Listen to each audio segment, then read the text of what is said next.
O crente e a Bíblia, Salmo 1, dos versos de 1 a 3, diz assim a palavra do Senhor: Bem-aventurado o homem que não anda no conselho dos ímpios, não se detém no caminho dos pecadores, nem se assenta na roda dos escarnecedores. Antes, o seu prazer está na lei do Senhor, e na sua lei medita de dia e de noite. Ele é como árvore plantada junto à corrente de águas, que no devido tempo dá seu fruto, cuja folhagem não murcha, e tudo quanto ele faz será bem sucedido. Pai, em nome de Jesus, nos colocamos diante da sua palavra, à mercê do teu Espírito Santo, para que, ó Espírito de Deus, fale conosco, fale a cada um de nós. Desperta-nos, ó Deus, para a tua palavra. Desperta-nos, ó Deus, para o compromisso com a palavra do Senhor. E que o abrir da nossa boca, ó Espírito Santo, profetiza a palavra que vai ao encontro da necessidade de cada um nessa noite. Para a glória do Senhor Deus Todo-Poderoso, em nome de Jesus. Amém. Graças a Deus. Graças a Deus. Queridos, quando nós tentamos entender o sucesso do ser humano, hoje nós temos talvez milhares de coaches em tantos segmentos sociais ensinando a fórmula do sucesso, como ser bem-sucedido, como enriquecer, tantas coisas nesse segmento. Mas olha só, o que é que a Bíblia diz? A Bíblia diz assim, que aquele homem que tem prazer na lei do Senhor e na sua lei medita de dia e de noite, a Bíblia fala que ele será bem sucedido em tudo quanto fizer. Quer dizer então que o sucesso do ser humano, o sucesso das pessoas está na palavra do Senhor, está na prática da palavra de Deus. Então as pessoas ensinam estratégias, ensinam macetes, ensinam muitos processos para dizer assim você vai ter sucesso. Mas a Bíblia está dizendo que o nosso verdadeiro sucesso está relacionado à nossa prática, à nossa vida, à nossa meditação, ao nosso relacionamento com a Bíblia, a palavra de Deus. Vejam só que eu sempre defendo a ideia das 4 disciplinas espirituais. 4 disciplinas espirituais. A primeira disciplina espiritual é adoração e louvor. Então, queridos, nos nossos momentos com Deus, nós precisamos gastar tempo com louvor e adoração. Todos os dias precisamos gastar tempo com Deus em louvor e adoração. Muitas pessoas entendem louvor e adoração, às vezes até com perda de tempo. Não, eu tenho que ir direto ao assunto com Deus. Espera. Essa é uma relação infantil de pessoas que, quando vão orar, quando vão buscar a Deus, ele vai direto naquele que precisa. É uma relação infantil. Por quê? O crente maduro, ele entende que Deus habita nos louvores, que a adoração e o louvor, ele não traz Deus para nós, ele nos leva até Deus, ele nos leva à dimensão espiritual.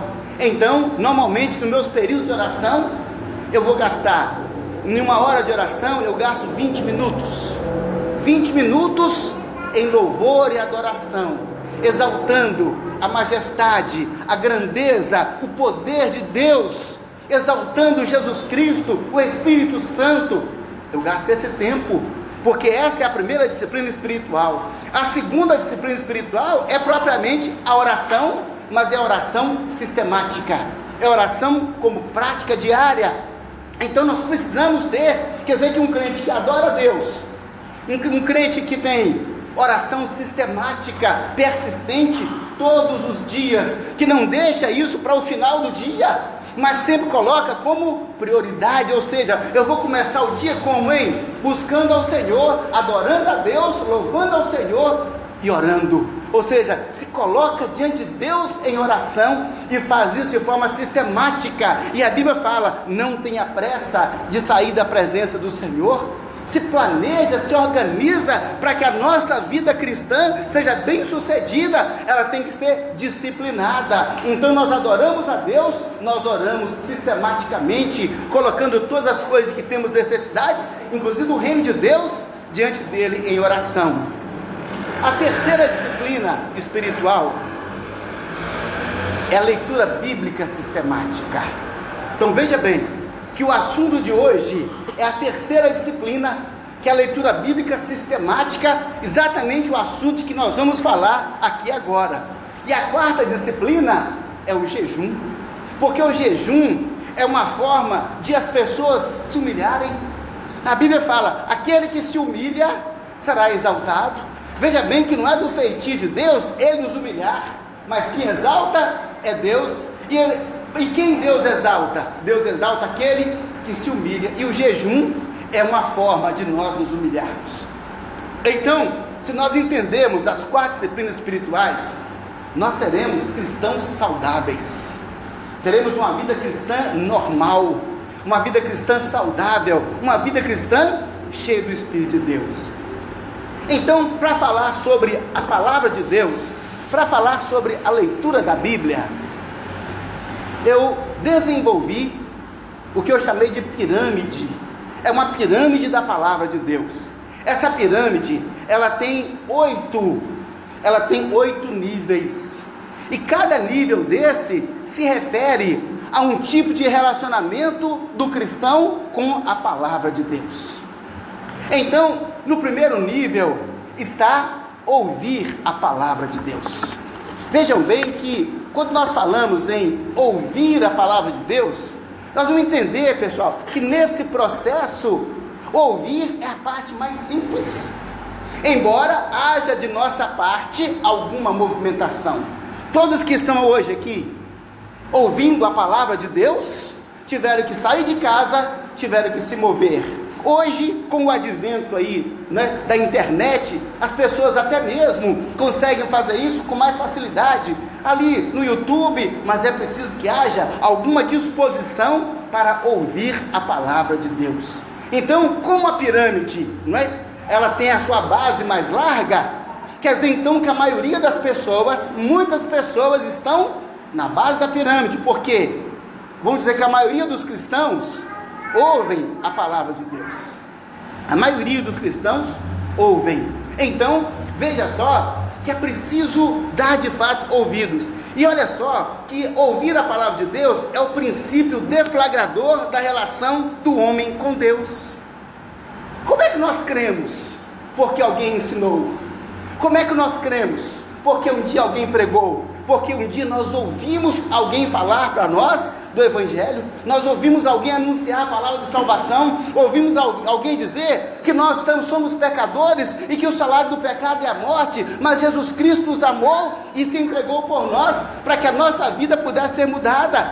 Então o processo de salvação começa em ouvir a palavra de Deus. Paulo, escrevendo aos Romanos, ele falou isso, ele diz que a fé vem de ouvir a palavra de Deus. Esse é o processo, esse é o princípio, quer dizer que nós desenvolvemos fé ouvindo a palavra de Deus. Quando nós ouvimos, algo acontece em nós. Quando nós ouvimos, a nossa alma, o nosso ser, ele é despertado para alguma atitude perante a palavra do Senhor. E João, escrevendo lá no Apocalipse, ele fala, bem-aventurados os que ouvem a palavra da profecia. Ora, quer dizer que existe uma bem-aventurança para quem ouve, e a primeira bem-aventurança para quem ouve é a bem-aventurança de poder crer, de ter no seu coração o desenvolvimento, o aumento da fé. Bem-aventurados que ouvem a palavra. Agora, há um problema aqui, porque quando Jesus explicou por que ele falava por parábolas, Senhor, por que o Senhor fala por parábolas? Ele fala assim, eu falo por parábolas para que as pessoas ouçam e não entendam, não entendam e não se arrependem, não se arrependem e não se convertem, e não se convertem e não sejam salvos. Uai, Senhor, por quê? Porque ouvem de má vontade. Olha o que Jesus disse, falou, olha, aquele que ouve de má vontade, a palavra de Deus para ele é um enigma, a palavra de Deus para ele é um mistério, porque ele ouve com má vontade. ele ouve por constrangimento, ele ouve obrigado. Ah, mas eu tenho que ir na igreja, ah, mas eu tenho que ir lá ouvir. Vamos na igreja, menino, vamos lá, menino, vamos lá, marido, vamos lá, esposa, né? Vamos lá, eu vou então, porque alguém vai me perguntar, alguém vai me repreender, alguém vai me questionar. Jesus falou assim: não se convertem, porque ouvem a palavra de má vontade. Qual é a nossa disposição em ouvir a palavra de Deus? Qual é a nossa disposição? Porque a Bíblia fala em fome e sede da palavra. Em fome e sede. Quer dizer que as pessoas que têm maior envolvimento com Deus, essas pessoas têm fome e sede da palavra de Deus. Então, nós vamos ouvir a palavra de Deus como quem ouve com avidez, como quem ouve com ansiedade, com expectativa de que Deus vai me falar. Deus vai me falar. Essa é a expectativa. E não dizer assim: ih, que droga, vou ter que ir. Você, quem for ouvir a palavra de Deus com essa disposição, ou seja, a palavra para ele será nada, porque não vai gerar transformação, não vai deflagrar um relacionamento com Deus. A maior parte está na primeira camada da pirâmide. Agora, a pirâmide, ela é larga na base e vai estreitando o topo. Quer dizer então que quanto mais a pirâmide se eleva, aumentando o seu nível, vai diminuindo o número de pessoas. Quer dizer que o segundo nível da pirâmide é ler a palavra de Deus. Primeiro, ouvir. Segundo nível da pirâmide é ler a palavra de Deus. Veja só que o ouvir é de certa forma mecânico. Ou seja, não existe muito esforço em ouvir, embora tenhamos que voltar a nossa atenção, embora tenhamos que prestar atenção, embora tenhamos que olhar, ou seja, dar ouvidos. Mas agora, quando nós falamos em ler, isso já exige esforço concentrado. Ah, pastor, eu não leio a Bíblia não, porque quando eu começo a ler me dá sono. Eu começo a ler, eu já começo a dormir. Peraí, então nós temos que articular coisas. Nós temos que articular alguns meios para a gente conseguir superar isso. Ou seja, não é normal e não está certo a gente pegar a palavra de Deus e pronto, e vem um sono, como se fosse uma resistência espiritual para nos impedir de chegar a Deus e a palavra de Deus. A leitura, ela exige esforço aplicado. A leitura, ela já exige alguma forma de exclusividade, porque você tem que se voltar para o texto, queridos. E outro ponto que é esquecido, deixado e negligenciado: a leitura, queridos, exige meta. A leitura da palavra de Deus exige meta. Não podemos ler a palavra de Deus aleatoriamente, como quem folia um jornal e cata algumas manchetes para ler. Não, ler a palavra de Deus exige meta. Ou seja, espera aí, eu vou ler a Bíblia toda, eu vou ler o Evangelho de João, eu vou ler Marcos, eu vou ler Mateus, eu vou ler a Bíblia de Gênesis e Apocalipse. Queridos, a Bíblia é a palavra de Deus, a Bíblia é a verdade de Deus, a Bíblia é a revelação de Deus. Então como é que nós não queremos ouvir a palavra de Deus? Imagine só, do jeito que esse mundo hoje está místico, se a gente falar com alguém assim: fulano, Deus me deu uma palavra para você, mas o culto vai ser às 5 horas da manhã, vai lá para você ouvir essa palavra. Gente, do jeito que o povo anda em busca de Deus falar comigo de forma exclusiva, vai baixar lá. Se eu falar com 100 pessoas vão chegar lá 5 horas da manhã sem falta. Se atrasar, por quê? Porque ele falou que Deus tem uma palavra para mim. Queridos, é a palavra de Deus. Então por que nós não podemos simplesmente em nossa casa abrir a nossa Bíblia e consultar a Deus? E consultar a palavra de Deus. Entendamos que a palavra de Deus é Deus falando conosco. Então nós não precisamos que alguém tenha de lá uma revelação, ao passo que a Bíblia é a palavra revelada. Se nós buscarmos a Deus, a leitura da palavra, com aquela expectativa de que Deus vai falar comigo, se nós, queridos, buscarmos esse momento com preciosidade, se nós reservarmos um momento no início do dia, ou antes do início do dia, num momento especial, dizer: Deus, eu vou buscar o Senhor 4 horas, 3 horas, se você orar naquele momento, e se você buscar a Bíblia, Deus vai falar conosco. Deus vai falar conosco, mas espera aí, saiba que existe, vamos dizer assim, um critério especial, existe um desejo de Deus em falar conosco. Deus, queridos, Ele não desvaloriza a palavra dEle, nem a presença dEle. Deus, para falar conosco, Ele exige de nós um movimento, um empenho, uma dedicação, e não é assim, bom, já que eu estou aqui esperando mesmo, eu vou ler a Bíblia. Não, Deus, eu parei a minha noite, eu encerrei o meu sono, eu parei tudo, Senhor, para eu orar agora e buscar a sua palavra. Se nós fizermos isso, Deus vai falar conosco, nós vamos entender Deus falando conosco. Mas enquanto levarmos a palavra de Deus à revelia, enquanto o nosso relacionamento com a Bíblia for, quando sobrar o tempo, nós vamos continuar como aqueles profetas, como aqueles sábios lá na Babilônia, que quando apareceu o dedo, escreveu na parede, Mene, Mene, Tekel, Upharsin, nenhum deles conseguiu decifrar, porque não tinha intimidade com Deus, não tinha intimidade no relacionamento com Deus, e quando aparece uma escritura, ele não entende o que lê. Por que muitas pessoas não entendem a Bíblia, não entendem o que lê? Porque faz de qualquer maneira, porque não faz com exclusividade, porque não faz com dedicação. Deus quer se revelar a nós, e Deus quer revelar novidades da palavra dEle, Deus quer revelar novidades que estão subjacentes às letras, mas Deus vai fazer isso às pessoas que se dedicarem, que fizer disso um momento especial, e não um momento qualquer, não um momento quando o tempo sobra. Não, Senhor, eu paro tudo para ter um relacionamento com Deus. Então Deus vai falar conosco.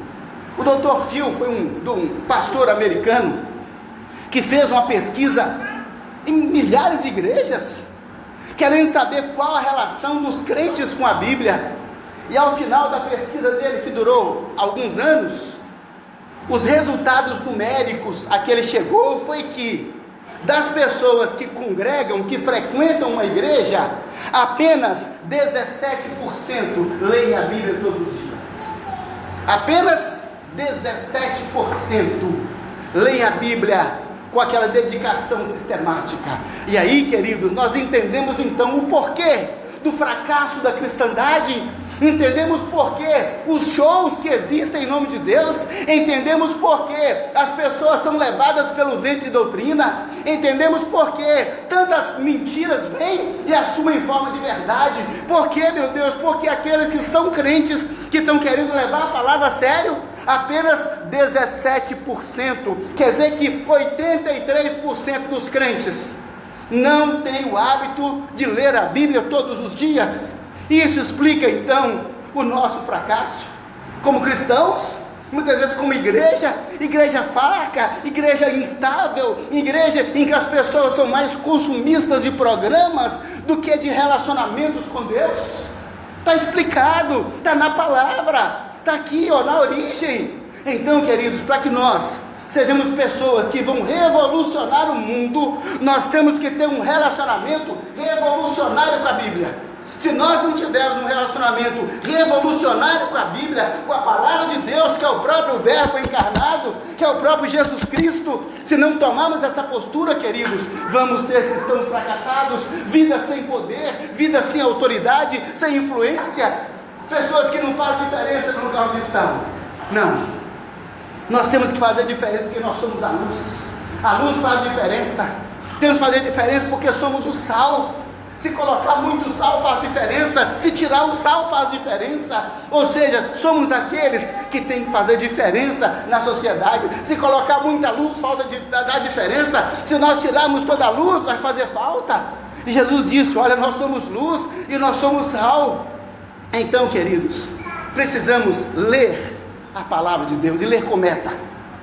Ler com meta significa, Senhor, então, Senhor Deus, eu assumo hoje um compromisso com o Senhor de ler a sua palavra, eu me converti aos 15 anos, tenho 61 anos, então eu tenho 46 anos que sou um crente, ou seja, minha idade espiritual é de 46 anos, queridos, eu fico cobrando de mim mesmo, que eu já deveria ter lido a Bíblia, pelo menos 46 vezes, que é a minha idade espiritual, quer dizer, li a Bíblia, li 27 vezes, estou lendo a 28ª vez, mas eu estou atrasado, Eu estou atrasado, poderia estar mais adiantado nessa minha relação com Deus, de conhecer a palavra, porque é nessa busca sistemática que Deus vai se revelar a nós de forma extraordinária. Precisamos, irmãos, ter meta. Tenha uma meta, estabeleça a meta.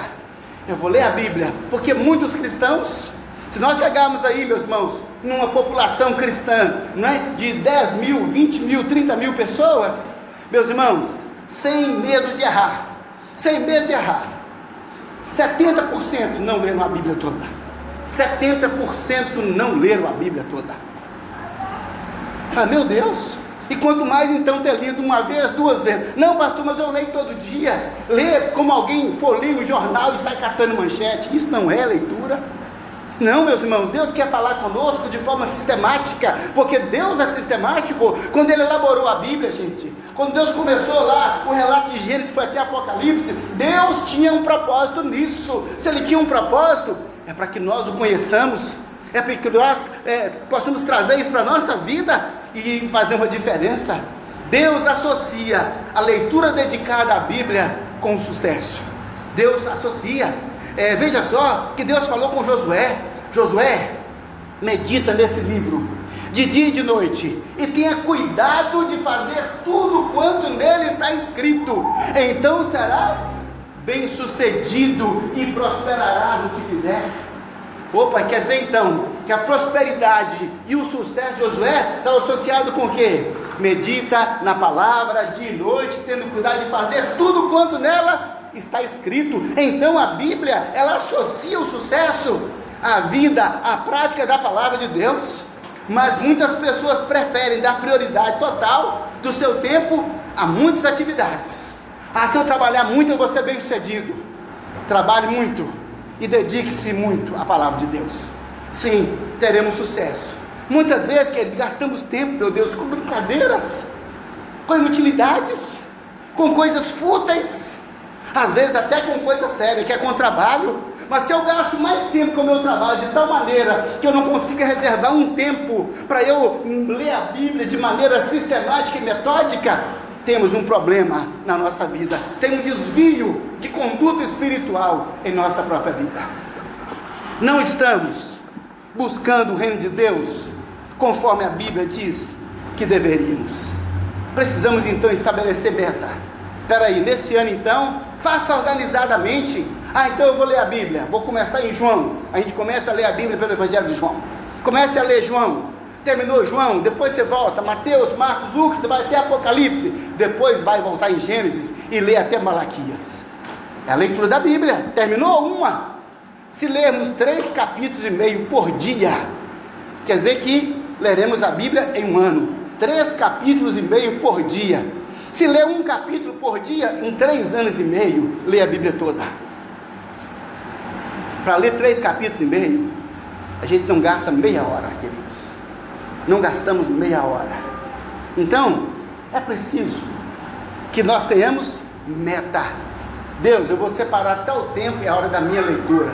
Tenha meta, leve isso a sério. E Deus levará a sério as questões que levantamos para Ele. E Deus vai levar a sério os nossos problemas, as nossas crises, as nossas dificuldades. Terceiro nível da pirâmide: estudar a Bíblia. Então veja bem, que as pessoas ouvem, as pessoas agora leem.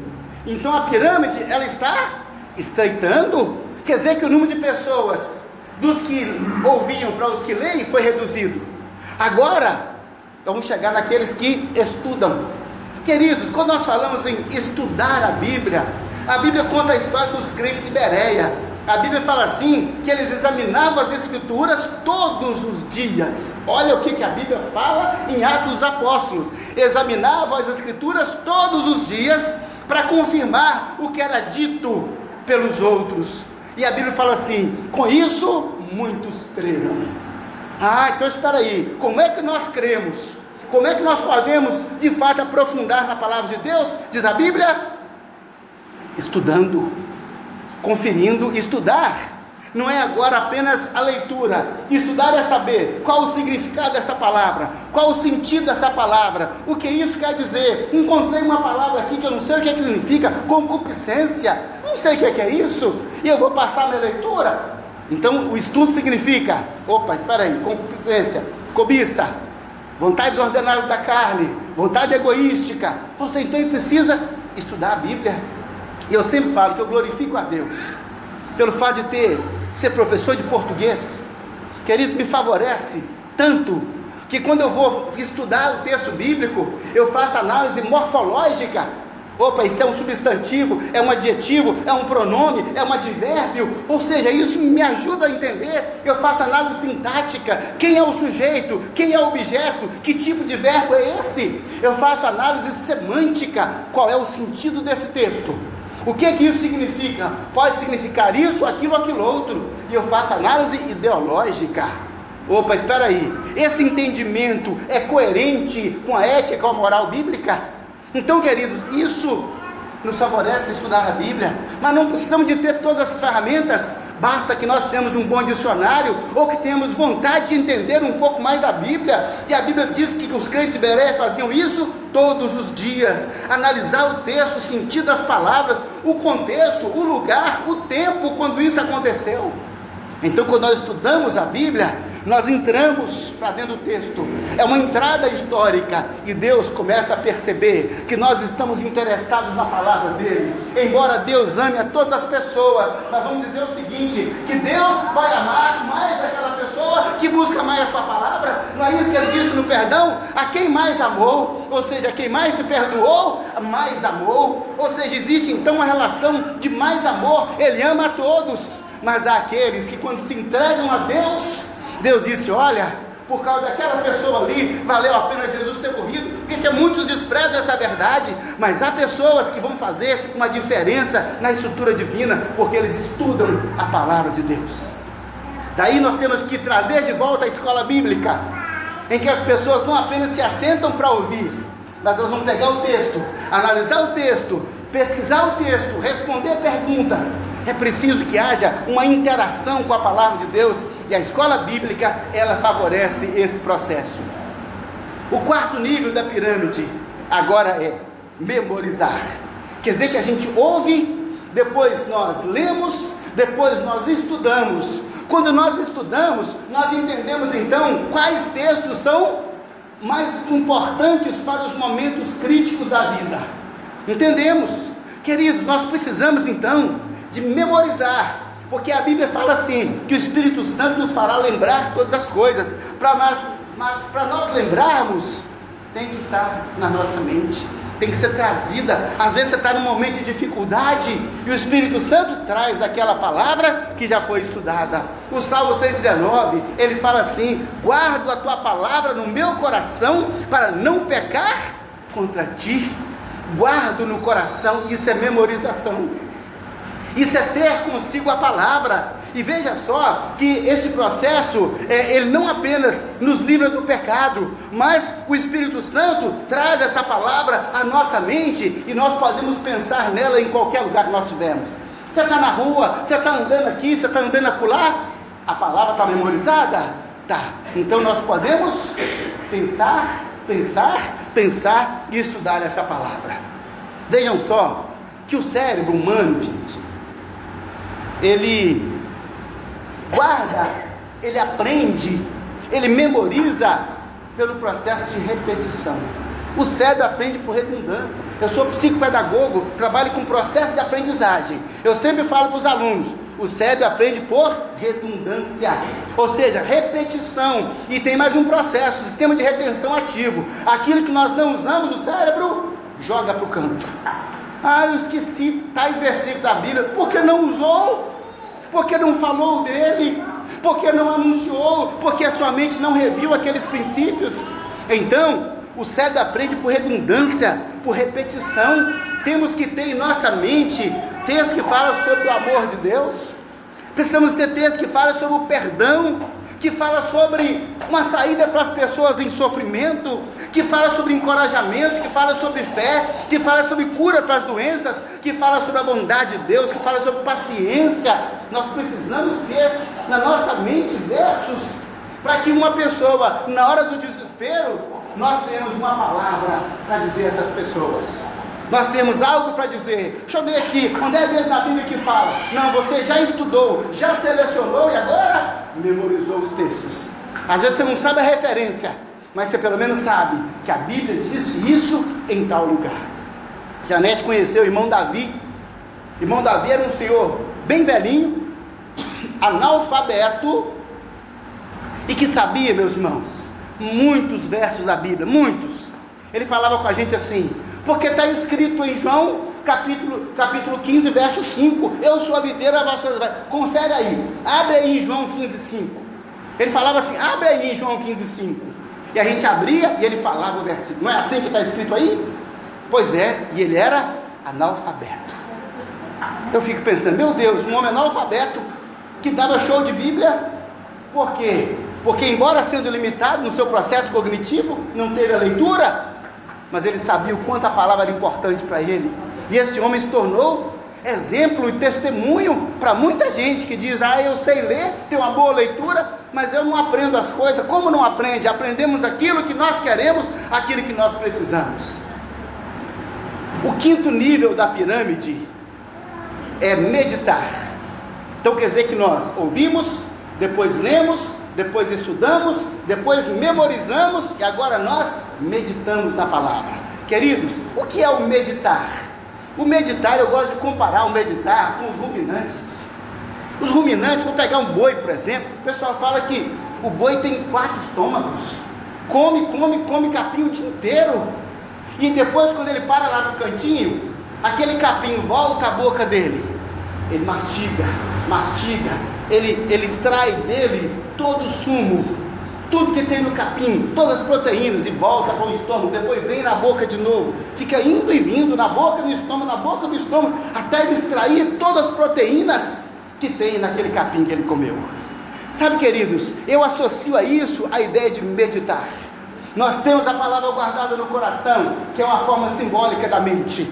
Então o que nós fazemos agora? Nós trazemos a palavra e nós meditamos nela. Não foi isso que Deus falou com Josué? Josué, não cesse de falar deste livro, antes medita nele dia e noite, para que tenhas cuidado de fazer tudo quanto nele está escrito, então farás prosperar o seu caminho e será bem sucedido.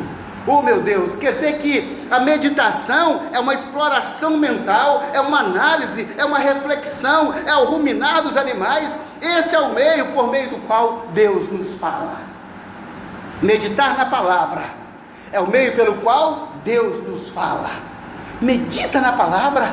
Quando nós ficamos pensando, Deus está falando conosco, Deus está nos chamando à responsabilidade, Deus está nos convidando, Deus está nos despertando, e Deus começa a nos revelar verdades não entendidas, verdades não aprendidas, verdades que são subjacentes à letra da palavra. Isso acontece quando nós meditamos na palavra. Então, querido, em nome de Jesus,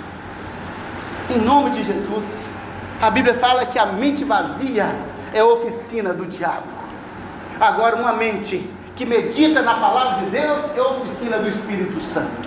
Aí o Espírito Santo atua, o Espírito Santo trabalha, o Espírito Santo desenvolve virtudes, o Espírito Santo renova a nossa vida quando nós meditamos na palavra do Senhor. Então, queridos, em nome de Jesus, ocupe a sua mente com a palavra de Deus, e assim o Espírito Santo vai nos revelar, e vai nos revelar tantas coisas que nós precisamos entender, que não entendemos ainda. Se Deus então, Ele é a palavra encarnada, Jesus é a palavra encarnada, e Ele disse, olha, medita na palavra, porque Deus tem algo para nós. Deus tem algo, e esse algo, Ele é restrito a quem? A quem medita na palavra. As pessoas que não meditam, meus irmãos, não desfrutam dos benefícios que Deus preparou para todos os crentes. Todos os crentes. O sexto nível da pirâmide, que agora a pirâmide, olha só, imagina a pirâmide agora, chegando lá em cima, queridos, agora é pouca gente, ouvir, ler, estudar, memorizar, meditar, e agora é viver a palavra. Imagine só que a camada seguinte, ela depende da anterior, é uma construção. Há pessoas que param. Tem crente que fala assim, eu escuto a Bíblia quando vai ao culto, mas não leu. Outras pessoas leem, mas param por aí, apenas uma leitura, Não, nós precisamos avançar, subir. Quanto mais a pirâmide vai adiante, ela vai se aproximando de Deus. E por isso, meu Pai, por que a pirâmide é tão estreita no topo? Porque são poucas pessoas que chegam lá. São poucas pessoas. A Bíblia fala agora, viver a palavra. Queridos, veja só, que quando nós falamos viver a palavra, isso se refere à prática da palavra de Deus. Agora, é praticar a palavra de Deus. Esse é o 6º nível. Vejam só, que Jesus, explicando às multidões que o seguiam no Sermão do Monte, ele falou o seguinte: quem ouve a minha palavra e a pratica, é como uma casa construída sobre a rocha. E olha só, que as tempestades vêm e batem contra ela com ímpeto, diz a Bíblia, mas ela não cairá. As tempestades virão, mas não poderão derrubá-la.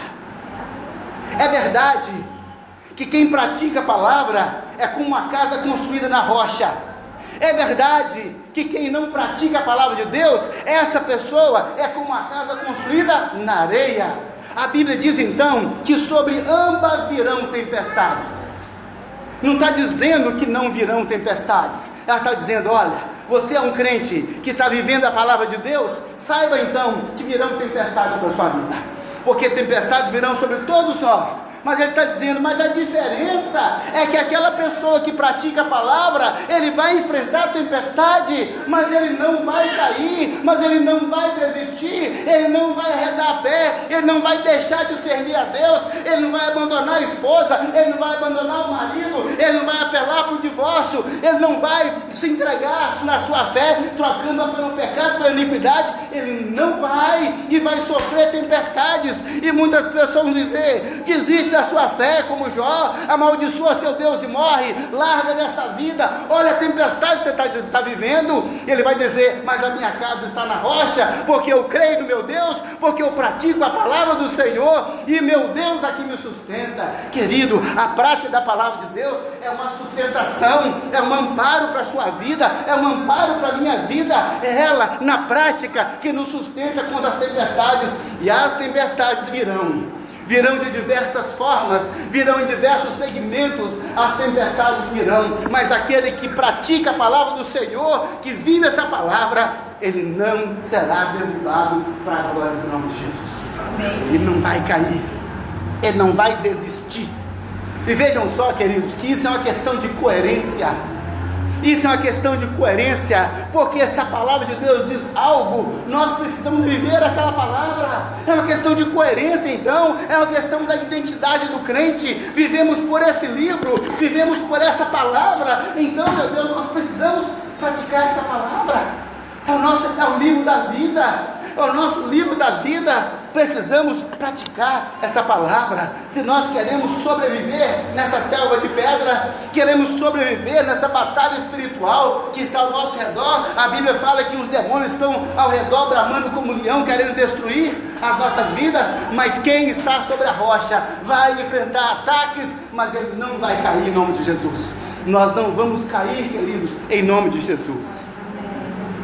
O 7º nível da pirâmide é ensinar a palavra. Queridos, ensinar a palavra. Vamos entender agora que o ensino da palavra não é uma repetição mecânica de princípios bíblicos, não. Vamos pensar em ensinar como os mestres. Qual é a diferença de um mestre para um professor? A diferença é que o mestre, ele vive tudo aquilo que ele ensina. Essa é a diferença. O professor, ele pode ensinar algo teórico que não faz parte da vida dele, mas o mestre é aquele que ensina a partir da sua própria vida. É por isso que o mestre tem discípulos, mas o professor não tem discípulos, mas o mestre tem, porque são pessoas que vão copiar a sua vida, são pessoas que vão olhar para a sua vida, são pessoas que vão aprender com a prática, a partir daquela vida. Olha a palavra praticada, ele ensina com prática e não somente com teoria, não se restringe à teoria.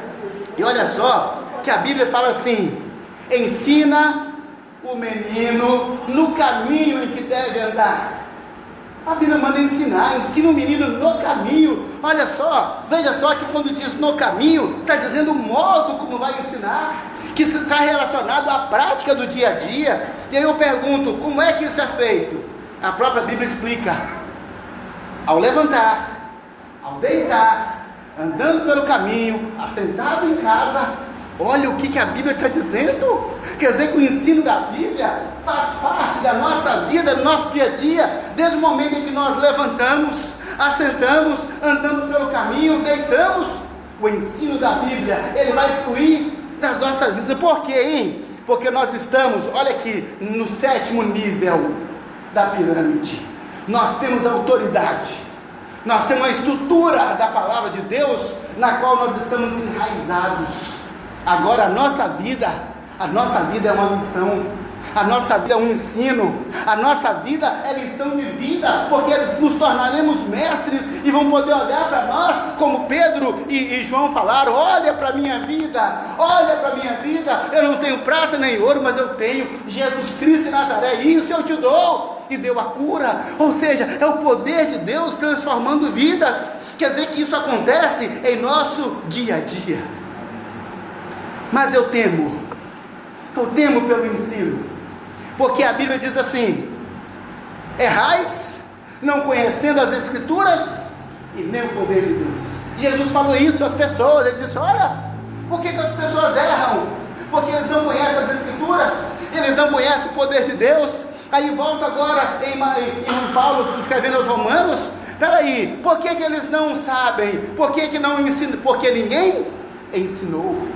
Paulo disse isso: como crerão se não há quem pregue? Como pregarão se não forem enviados? Quer dizer então, queridos, que as pessoas estão errando porque não conhecem as Escrituras, e eles não conhecem a Escritura porque falta quem ensine. Falta quem ensine. E aí, meus queridos, faltando quem ensine, as pessoas começam a inventar moda, começam a fazer cultos atraentes. Vamos fazer cultos atraentes, vamos atrair pessoas. Queridos, Jesus falou o seguinte: quando eu for levantado, atrairei a mim as pessoas.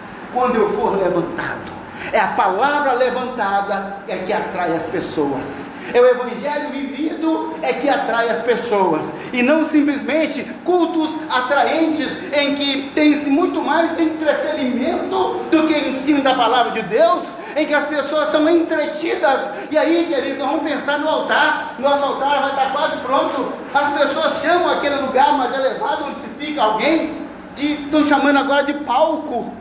Ah, fulano está no palco. Não, queridos, aquilo não chama palco. E esse lugar onde o pregador fica não chama palco, chama-se altar. E altar é lugar de sacrifício. Altar é lugar de sacrifício, não é lugar de show. Não é lugar de show, não é lugar de entretenimento, não é lugar de diversão, é lugar de sacrifício. Então todo aquele que subir no altar, ele tem que saber que ele vai ser sacrificado. Todo aquele que subir no altar, ele sabe que ali implica sacrifício. Aquele lugar exige sacrifício. Paulo então, falando sobre os dons do Espírito Santo, ele disse: aquele que ensina, se esmere em fazê-lo. Aquele que ensina, sabe o que é esmerar? Esmerar, gente, da ideia do esmeril, né? O que o esmeril faz? Ele se gasta para resultar num trabalho. Então ele disse: olha, aquele que ensina se esmere, ou seja, ele vai se desgastar, ele vai se esforçar, ele vai se esmurrar, ou seja, ele vai se sacrificar, mas ele vai trazer um ensino de qualidade. Ele vai se sacrificar, mas ele vai trazer uma lição de verdade.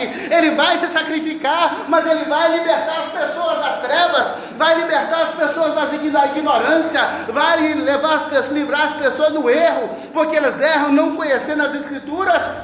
Então, aquele que se esmera, ele vai poder apresentar uma palavra de vida às pessoas, e vai gerar uma diferença para as pessoas que ouvem, que aprendem.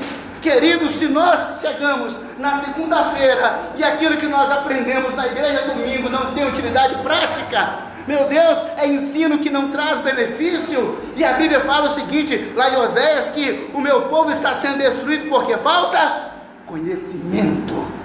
Ah, meu Deus, ensina, mestre. Ensina a palavra. Ensina o pouco que tem, mas ensina com substância, com verdade, com essência, com vida, com poder, com testemunho. Aquele que ensina, se esmere em fazê-lo. O ensino é resultado de vida. Por isso que a sétima nível da pirâmide é ensinar. Resultado de uma vida construída com Deus. Desde o momento que ouviu, agora subiu. Sabe, existe uma responsabilidade tão grande, que a Bíblia fala assim, ó, cuidado, hein? Você quer ensinar? Cuidado, porque aquele que ensina, sobre ele pesa maior responsabilidade. Sobre aquele que ensina. Você vai ensinar? Então se esmere. Não tem jeito de edificar a igreja se eu simplesmente quero pegar a palavra de Deus e trazer qualquer coisa que não vai fazer diferença às pessoas, que não vai impactar as vidas, que não vai chocar as pessoas, que não vai confrontar com o pecado, que não vai levar ao arrependimento, que não vai despertar nele um desejo de conhecer mais de Deus, de viver mais com Deus. Absolutamente, é preciso se esmerar. É muito trabalhoso o ensino, meus irmãos, é muito trabalhoso. Quando eu sistematizei essa pirâmide, meus irmãos, sem brincadeira, eu devo ter gastado 40 ou 50 horas de estudo para sistematizar essa pirâmide, para trabalhar todos os textos bíblicos que estão em cada nível da pirâmide, extrair deles. Depois eu tive que pegar aquilo tudo, extrair a essência para apresentar em 50 minutos.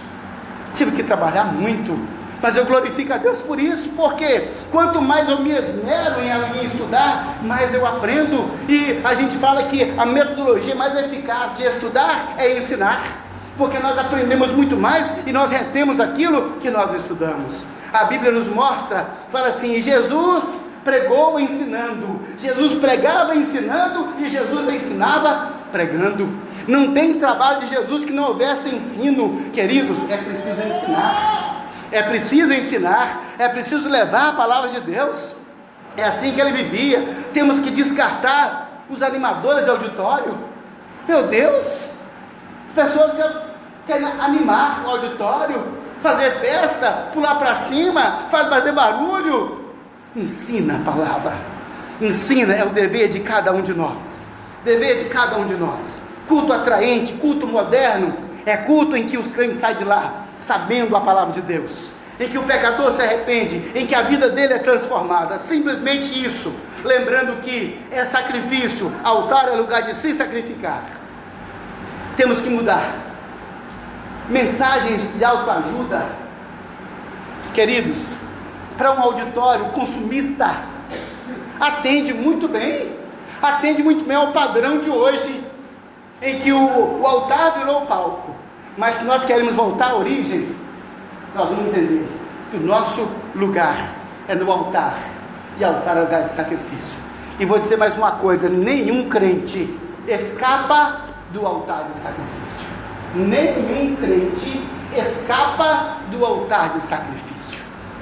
Por isso que a Bíblia fala, Paulo fala, olha, você vai apresentar o seu corpo como um sacrifício vivo, santo e agradável a Deus, que é o culto racional. É isso, querido. Assim nós vamos glorificar o nome de Deus, e nós vamos fazer, sabe o que, queridos? Acrescentar à nossa vida uma bagagem espiritual. O que nós vamos levar desse mundo? O que nós levamos dessa vida? Virtudes espirituais. E quando chegarmos diante de Deus, vai olhar para nós e falar, Nação, você tem uma bagagem, você tem 27 leituras da Bíblia. Olha quantas vezes você parou para... Você tem 26, isso é minha riqueza, meus irmãos. Isso é minha riqueza, essa é a minha bagagem. Meu Deus, quantas vezes, quantas horas de oração você gastou, de oração verdadeira, com dedicação. Deus fala, olha, essa é a sua riqueza. E quantas pessoas nós influenciamos com o reino de Deus, resultado do compromisso com a Bíblia e com a oração. Quantas pessoas influenciamos? Isso é a nossa bagagem espiritual. É isso que nós levaremos conosco quando nós formos. O que você vai levar? O que você vai levar quando tivermos que comparecer perante Deus? Qual é a sua riqueza?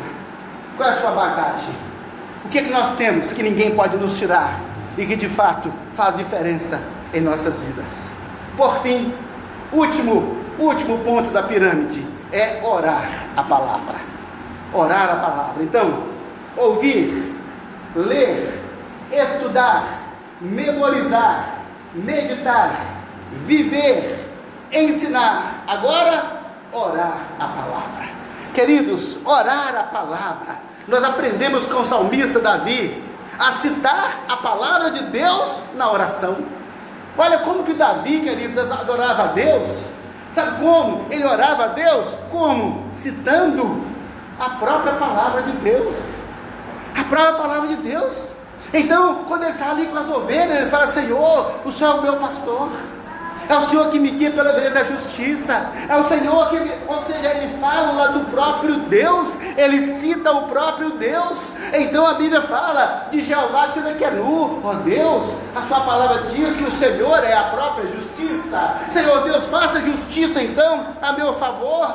A Bíblia diz, Senhor, que tu és Jeová Rafá. Então, Senhor, olha a minha enfermidade, olha aquela doença, olha aquela dor, olha aquela dificuldade, Senhor. A tua palavra diz que tu és Jeová Rafá, é o Deus que cura, é o Deus que sara. Meu Deus, então me cura, Senhor. Então, meu Deus, sara essa pessoa, esse meu parente, esse meu amigo, Senhor, sara essa pessoa. É orar a palavra, porque na sua palavra, Senhor, está escrito. Senhor, na sua palavra está escrito que o Ezequias estava condenado à morte.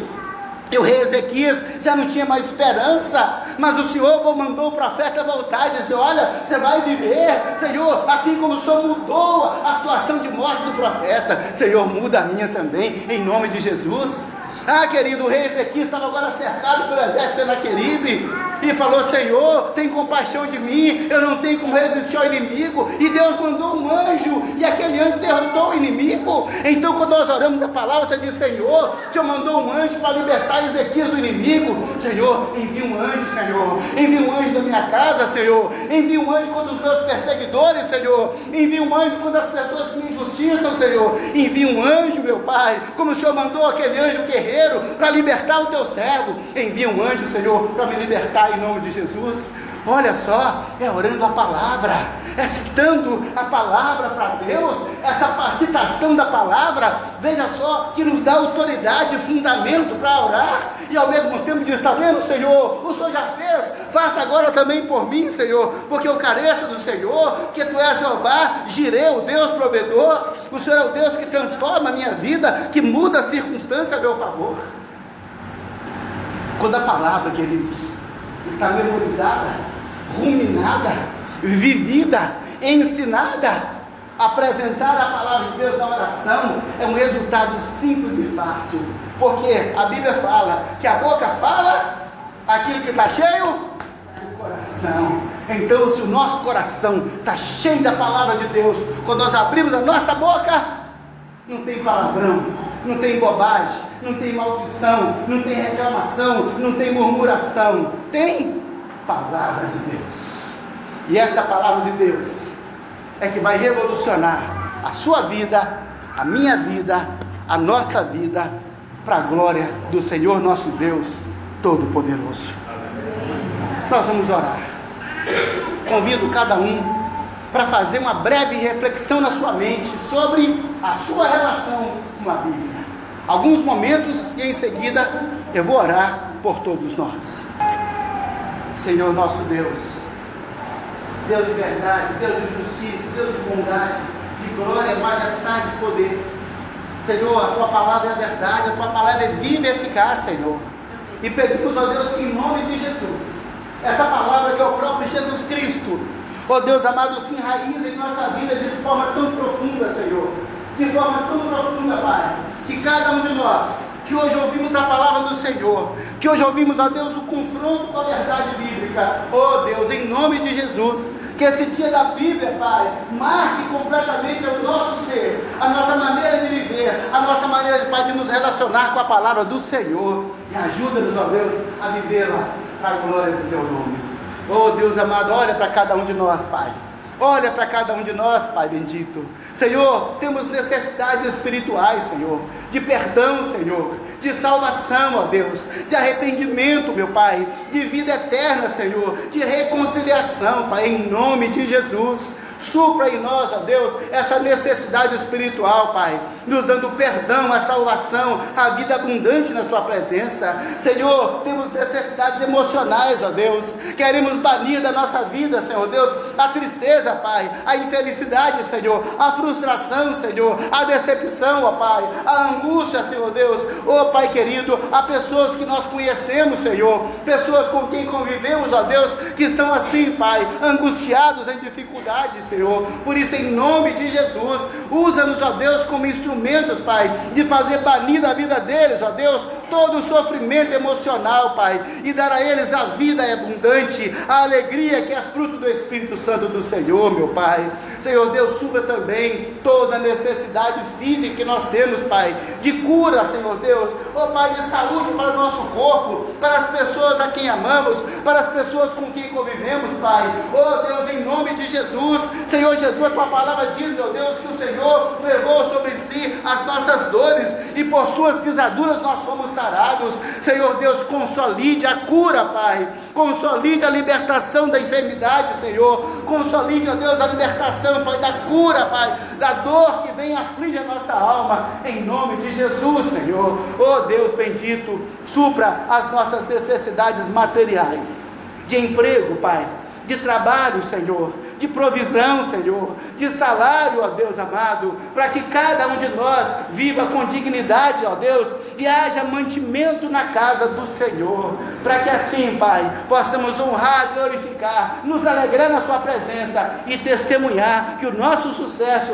é resultado da bênção do Senhor, do Espírito do Senhor em nossas vidas. Ouve, Pai, o nosso clamor, ouve, ó Deus, a nossa súplica, Senhor, para a glória do Teu nome, ó Deus, em nome do Senhor Jesus. Amém e amém. Graças a Deus.